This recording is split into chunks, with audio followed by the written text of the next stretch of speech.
নমস্কার বন্ধুরা, আমি সুমি আবারও চলে এলাম নতুন একটি রেসিপির সাথে। কচি লাউ দিয়ে ইলিশ মাছের মাথা দিয়ে এই রান্নাটি চলুন তাহলে দেখে নেওয়া যাক। তার আগে আমার ভিডিওটি যদি ভালো লেগে থাকে চ্যানেলটিকে সাবস্ক্রাইব করতে ভুলবেন না। চলুন তাহলে রেসিপিটি শুরু করা যাক। রান্নাটি করার জন্য একটি কড়াই বসিয়ে নিয়েছি। কড়াইটি গরম হয়ে গেছে, কিছুটা তেল দিয়ে দেব। তেলটি একটু গরম হয়ে গেছে, দিয়ে দেবো একটু নুন, দেব একটু হলুদ গুঁড়ো। ইলিশ মাছের মাথাটি ভেজে নেব। মাছের মাথাটি উল্টে দেব।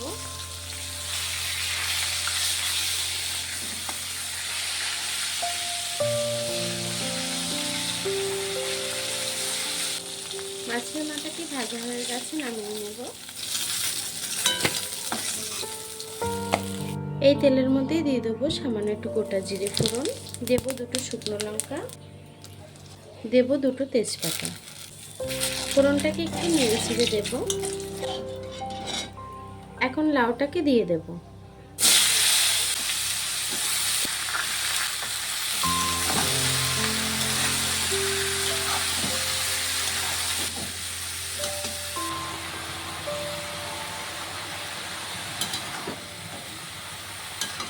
লাউটাকে দিয়ে দিয়েছি, এখন কিছুক্ষণ এভাবে রান্না করে নেব। আমি কিছুক্ষণ নাড়াচাড়া করে রান্না করে নিয়েছি, এখন একটু ঢেকে দেব।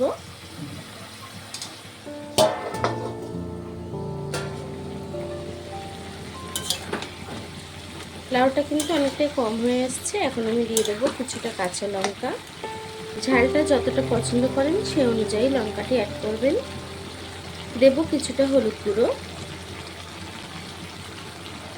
দেব সামান্য একটু ধনে গুঁড়ো, দিয়ে দেব স্বাদ মতো নুন।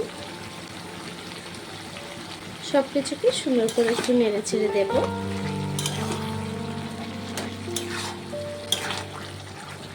খুব ভালো করে একটু নেড়ে ছেড়ে দিয়েছি, আমি আবারও একটু ঢেকে দেব।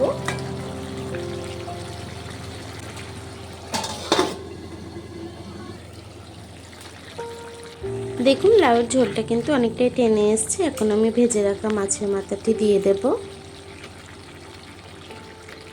মাছের মাথাটি খুন্তির সাহায্যে একটু ভেঙে দেব।